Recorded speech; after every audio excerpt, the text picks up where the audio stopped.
Only recently, a 50-year-old American woman by the name of Lalita Kayi Kumar was rescued by the police in India following an alert by a local shepherd. Lolita was found chained to a tree in the jungles of Sonurli Village, 280 miles away from the country's financial capital, Mumbai. Her legs were badly swollen, her body was covered with dirt and severely emaciated, and she was also unable to speak. But the question is, how did she find herself there, and who is responsible for the dastardly act? Well, to the shock and bewilderment of everyone, Lolita revealed in a written note that her husband was the culprit who had left her in the jungle to die for 40 days without food and water following a domestic dispute. The authorities were not sure what to believe. As disturbing as that seemed, Lolita's confession couldn't be disregarded. This is the disturbing yet twisted case of Lalita Kayi Kumar. Information gathered indicates that Lalita Kayi Kumar was born in 1974 in Massachusetts, the United States of America.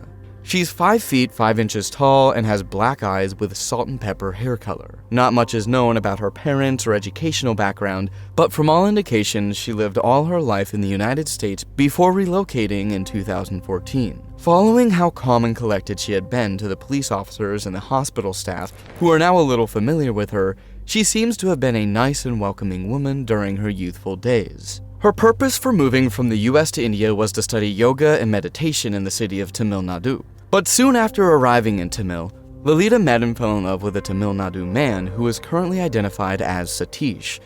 As fate would have it, they got married. Whether or not she continued her yoga practice has not yet been ascertained. However, she settled into the area permanently. We are yet to know if the couple had any children as of the time of making this video, but findings have suggested that Lolita and her husband always had a fallout. Her marriage was reportedly experiencing frequent domestic violence cases, and things went from bad to worse in early 2024. As a result, Lolita moved out of her matrimonial home in Tamil Nadu to the city of Goa. But it didn't take long before something terrible happened that shook the entire city of Goa and its environment. As a matter of fact, Lolita was the focal point of the tragedy. The Sawantwadi region of Maharashtra is filled with green pastures and rainforests. And being a mostly agro-based region, livestock owners and farmers usually take their animals to feed in these arable pastures. Local shepherds go there daily in the early hours of the morning, where they spend the whole day grazing cattle until sunset. On Saturday, July 27, 2024, when an unidentified cattle herder took his livestock for open grazing at the fields of Sawantwadi, the man heard loud cries coming from within the dense forest and decided to go check what it was. To his amazement, he found a woman chained to a tree in the forest. She was wearing a see-through raincoat, an olive green shirt, and worn-out brown trousers. When I went there, I saw that one of her legs was tied to a tree. She was screaming like an animal. I called other villagers and the local police, said the herder. Immediately, the man reached out to the local Sawantwadi police, who came to the rescue. When the police arrived at the scene, they sawed off the iron chains from the legs of Lolita Kumar and freed her from the tree. She was covered in dirt, her legs were badly swollen, and she was dehydrated and unable to speak. There were also marks from numerous other injuries on her body. Police carried her out of the woods on a stretcher and immediately rushed her to the nearby primary healthcare center in Sawantwadi, where she received initial treatment. Several personal belongings of Lolita were also recovered at the scene, besides where she was tied. This included a photocopy of her US passport, her Aadhaar identity card, and an expired visa. Using these documents, the police were able to identify her as a US citizen by her name, Lalita Kayi Kumar. In addition to that, the authorities saw in her expired visa that Lolita had been residing in the country for about 10 years. Furthermore, on her Aadhaar card was written an address in Tamil Nadu, where it is believed she lived with her husband. When we discovered her, she was seriously dehydrated. It appears that she was stuck there for a minimum of 48 hours, although she was mute, said Amol Shivan, an inspector at Sawantwadi police station. When they got to the hospital, police were still confused as to what exactly happened, and Lolita was too weak to explain it to them. The woman is not in a position to give her statement. She is weak as she has not eaten anything for a couple of days, and also as the area experienced heavy rains. Saurabh Agarwal, superintendent of police in Sindhudurg. At the hospital in Sawantwadi, still too weak to talk, Lolita requested a paper and pen where she scribbled down what she had been going through in the rainforest of Goa. The written note read, "Injection for extreme psychosis, which causes a severely locked jaw and the inability to drink any water. Need intravenous food. 40 days without food in the forest.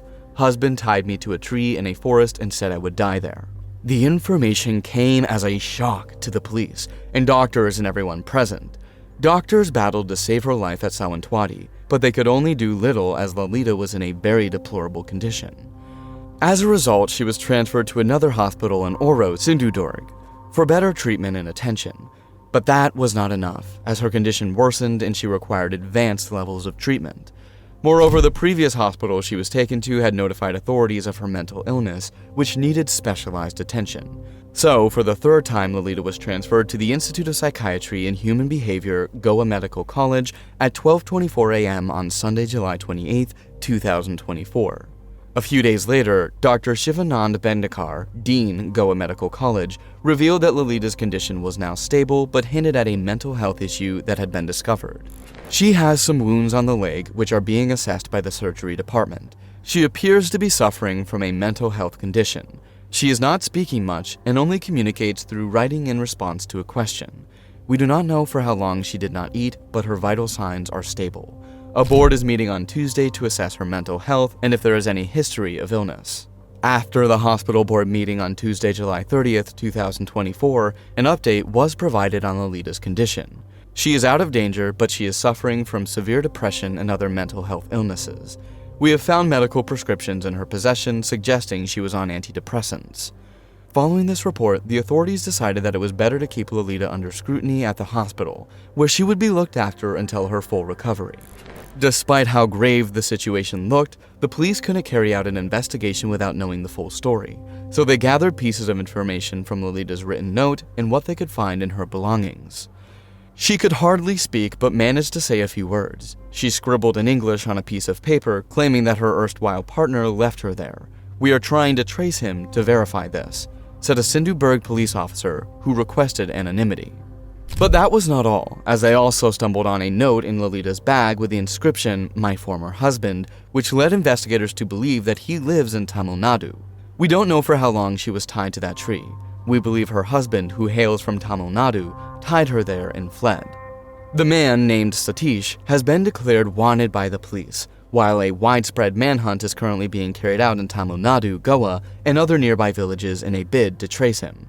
But apart from that, the police have been making frantic efforts to contact Lolita's relatives in order to gather more information about her. We have found that the woman, who appears to have been born in the US, also resided in Goa for some time. We are trying to find out whom she was in touch with within the past few months. Subsequently, officials were able to trace her family in America, and Lolita is understood to have communicated with them on the phone. Meanwhile, Vikas Badav, the police inspector leading the investigation, revealed that the police had filed an attempt to murder case against Satish. "We registered an attempt to murder case on July 30th, although officers have very little information about her husband right now. Upon his arrest, Satish will face charges of attempted murder, acts endangering the life of personal safety of others, and wrongful confinement." In the same vein, Sindhudurg Superintendent of Police, Saurabh Agarwal, added that his team was able to make contact with the US Embassy in relation to the passport found in Lolita's bag. "We are getting all these documents verified to ascertain her nationality. Police are also in touch with the Foreigners Regional Registration Office." However, the US Embassy declined to comment on the case, citing Lalita Kumar's right to privacy. Another interesting yet puzzling twist to Lolita's story is her claim of having starved for 40 days without food and water. Authorities still find it difficult to believe, but having done some thorough research, she may be telling the truth. The following report was released using Lolita as a case study. How long can a person actually survive without food? Well, the exact amount of time it takes for starvation to kill remains something of a mystery, mainly because it would be unethical to carry out a scientific experiment to find out. In the absence of solid evidence, researchers have looked to reports of people who survived while trapped in situations where they're unable to eat. Cases of hunger strikes, such as that of Mahatma Gandhi in the 1940s, where he went 21 days without food and took only sips of water, also provide an indication.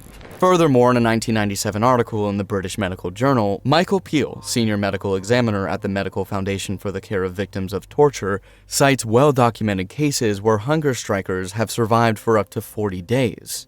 Survival in near starvation for months or even years is also possible, as seen during famines and in concentration camps. People also live in near starvation with severe anorexia nervosa for many years, although in 1 out of 5 cases, the stress extreme calorie restriction puts on the body ultimately triggers a fatal cardiac arrest. However, scientists believe we can go up to 3 weeks without any food whatsoever, as the body finds alternative ways to generate energy during starvation.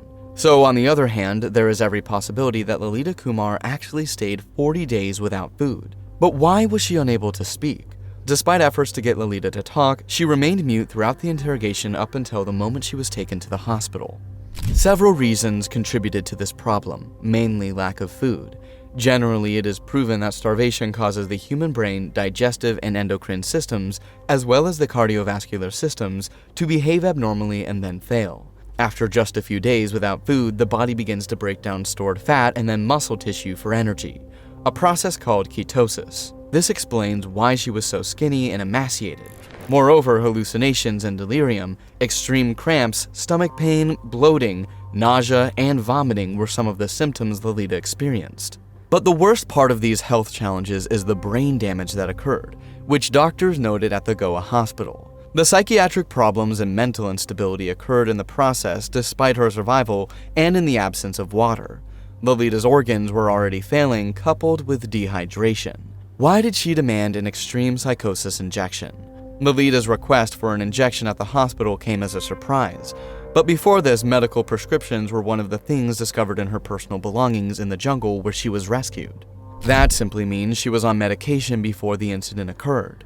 While she was at the hospital still experiencing speech inability, Lolita noted in the first sentence of her written note that she needed an injection for extreme psychosis, which caused a lockjaw and an inability to drink any water. At that point, it made sense as to why she couldn't respond when she was asked questions or when she was urged to express herself.